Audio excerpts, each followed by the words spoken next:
What's this? It's a Dybbuk box.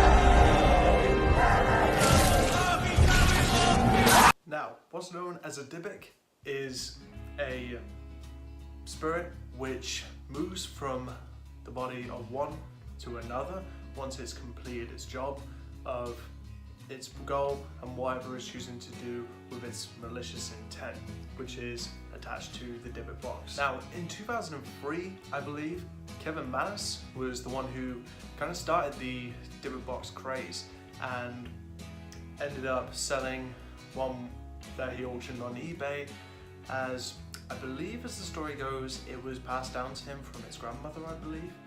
And the way it kind of works is the Dybbuk box, such as this one, has a malicious spirit attached to it.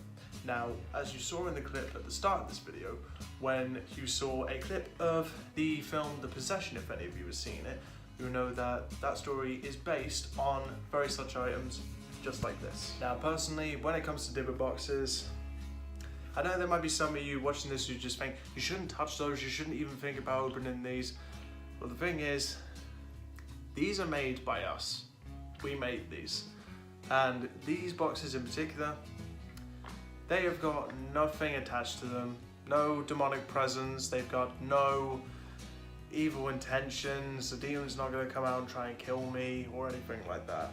And I don't wish that on anybody else, because I believe the Dybbuk box craze is all it is, just a craze. Recently, I believe it was a few days ago, Steve Huff from Huff Paranormal threw up a video, well, a two-part video about Dybbuk boxes, when he bought some Dybbuk boxes online and ended up testing them out, opening them up, burning them, and because of the Dybbuk box craze is completely false. So if you go on the search bar and on eBay and you type in Dybbuk box, you will get hundreds, maybe even thousands of results for Dybbuk boxes. And they're going to come up with some elaborate story, some crazy story that they're possessed by demons and that you shouldn't open them, and they're going to come into your house, try and kill you, and they're going to give you misfortune and bad luck. And in my personal opinion, all it is just the imagination of somebody who wants to scare people. However, when it comes to Dybbuk boxes such as these ones that we've made, we do admire the artistry of some of these Dybbuk boxes that people have made. I mean, they're really cool works of art. I mean, these ones personally, we decided to test out Dybbuk boxes. We made this one, well, de-animate this one. You can see that, you can see the skull on top.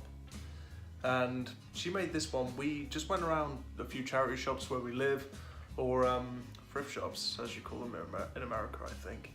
And she made this one, and she bought the box for something like £2, I think, and attached the little figure on top and drizzle wax over it. Now, there's nothing in this one, it's empty. So we just decided it'd just be a really cool thing to do, so we just decided to make them ourselves, and we actually turned out to really enjoy this.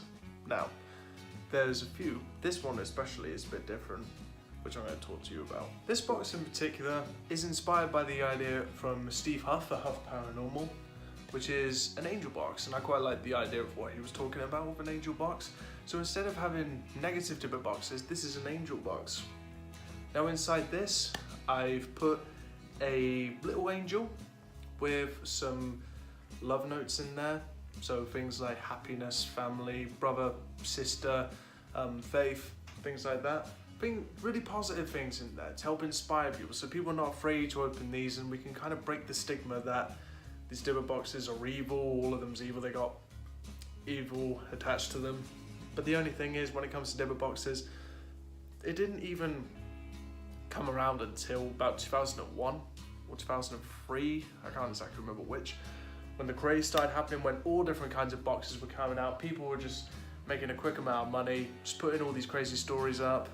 But it's all it is, just a craze, so I don't think, if you're buying a Dybbuk box, I don't think you have anything to worry about. However, what I do say about Dybbuk boxes, is that I'm not saying all of them are fakes or they're just fabrications. I do believe some can be real because it depends on your intention.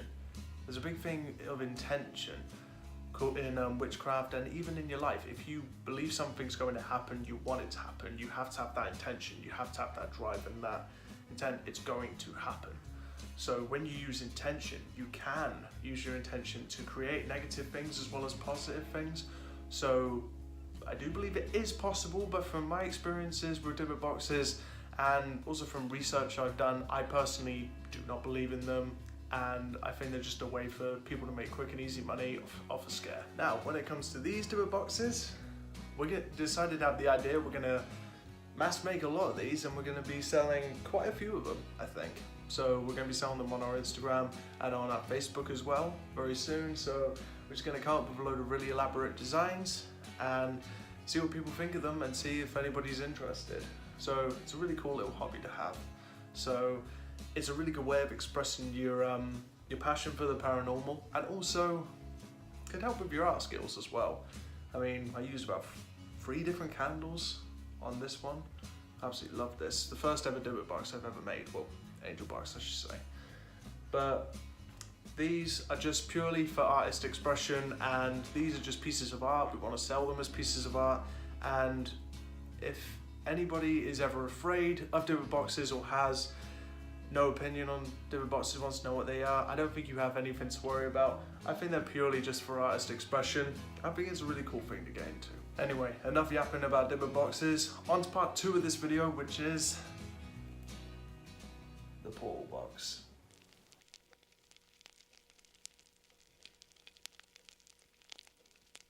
Now this is my very first portal that I've ever made, and I'm quite proud of this thing, and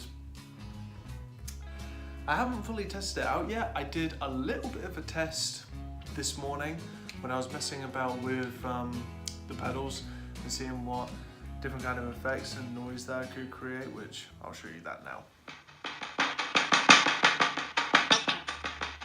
Hello. What do you think of this new box?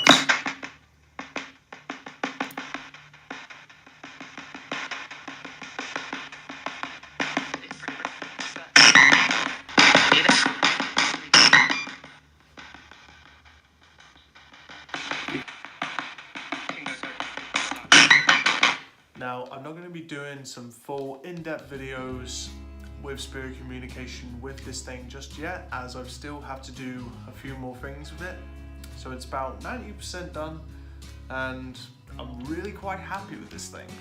So what we've got on here, I'm just going to show you, is the noise reduction pedal on there. So if you're playing a PSP7 through it, for example, so when it's scanning, when it's going through the scan rates, so when it's going so fast, and when you hear the spirit voices coming through, you hear a lot of it's very staticky and it's very fuzzy, and you can't quite hear everything that's being said. But with the help of this, you're able to reduce that amount of static and reduce that amount of noise coming through, so you're able to get a much more clearer direct speech. On the side as well, we have a delay pedal. Now the delay is when you can get things like feedback, and also with this you can put the different sounds in reverse. So say if you're using an app such as Portal, or if you're using Spiritus, then you can actually put this in reverse, and you can do reverse speech. You can make the, sorry, I'm just looking at all the different ones on here. So you can do it in reverse, you can make it sound as if it's issuing from underwater, you can do different effects with it, you can give it different sounds, and make it sound in much different ways than what's available to you when it comes to apps. Now this one is merely an extra one, which I have, and that's just an extra one that I was testing out. I didn't have anywhere else to put it, so I just put it on the back. And oh, also I have another reverb pedal as well, which I forgot to attach on here and talk to you about, so I'm just going to go get that now. Okay, now what I have, which I forgot to attach to the box, is my reverb pedal. Now with this reverb pedal, you'll hear in many different apps, and a lot of times when people use the portal, they will choose to add reverb. So what the reverb does is it produces an effect to the voice, which is kind of extended as well, giving it not so much an echo, but more of a resonance in the voice, excuse me. So when I look at this, I'm just trying to see it in the camera. So you could do a dry or a wet tone, which I have no idea what that is. I've not tested out just yet. The level that you want it set at, the time as well. So it adds also a little bit of delay on when it kicks in. So you've got room, spring, and well. So it gives you kind of, if you want sort of a more hard sort of baritone, or if you want kind of a bit more of a high kind of sound. So that's what you can do with the reverb pedal. Now, I did a few modifications to it as well, a few which I'm not going to say because they're mine, but I'm sure I'm going to reveal that later on in another video. But what I have on here is I have the leads, to which I've added some quartz crystals on there. I'm a big believer in crystal energy, and the crystals can give a power source to the spirits and help with spirit communication, producing a really big circuit around here.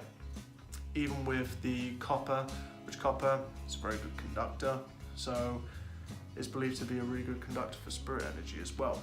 I have the little pentagram that I have on there. And no, it's not for Satan, I'm pagan, that's why I have it.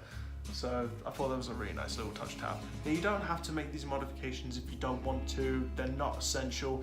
I just choose to add them just because I believe that they can enhance my spirit communication and hopefully make this phone a much better telephone to the spirit world. You've seen many different versions of the portal, you've seen the Banshee box, you've seen the Wonder box from Chill Seekers, Steve Huff, and they're being tweaked all the time. They're being modified, so you don't just have a set one. This is only just one of many portals that I'm going to be making. And in development, I have the Witch's Portal box, which is going to be my own creation, which I'm still modifying and I'm still messing about with to try and get the desired speech that I want, the sound out of it, but also with other elements which are non-electrical, which come from my intention and what I want to have inside the box itself. Also added some quite cool little purple lights on there. Quite like the purple. Anyway, enough of the chatter. Hope now I've kind of enlightened you guys a little bit about the Dybbuk boxes and also about the portal as well.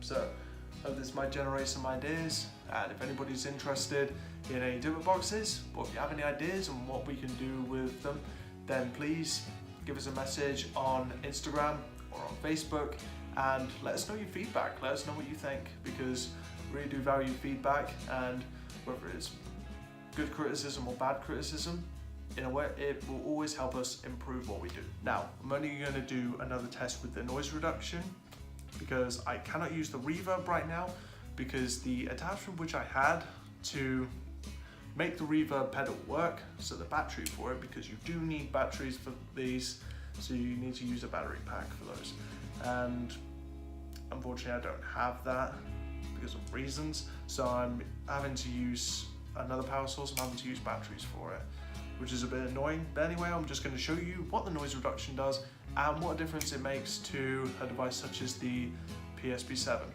So let's get into it.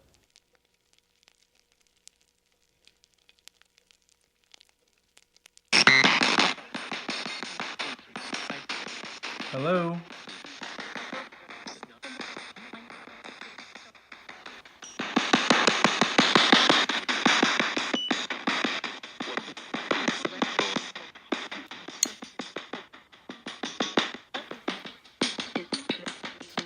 Which thing in the box? Do you like the color?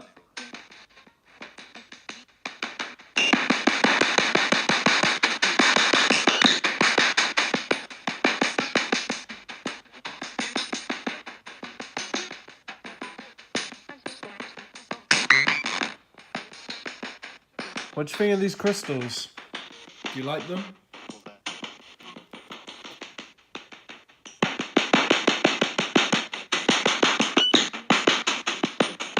Do they help give you more energy?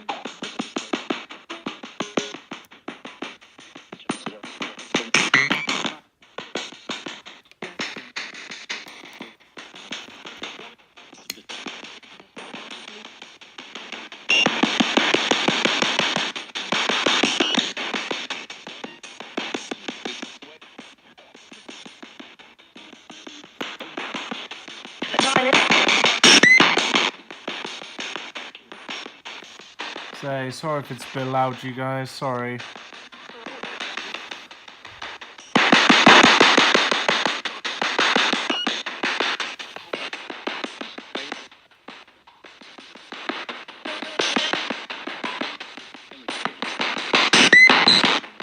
What do you think of this box?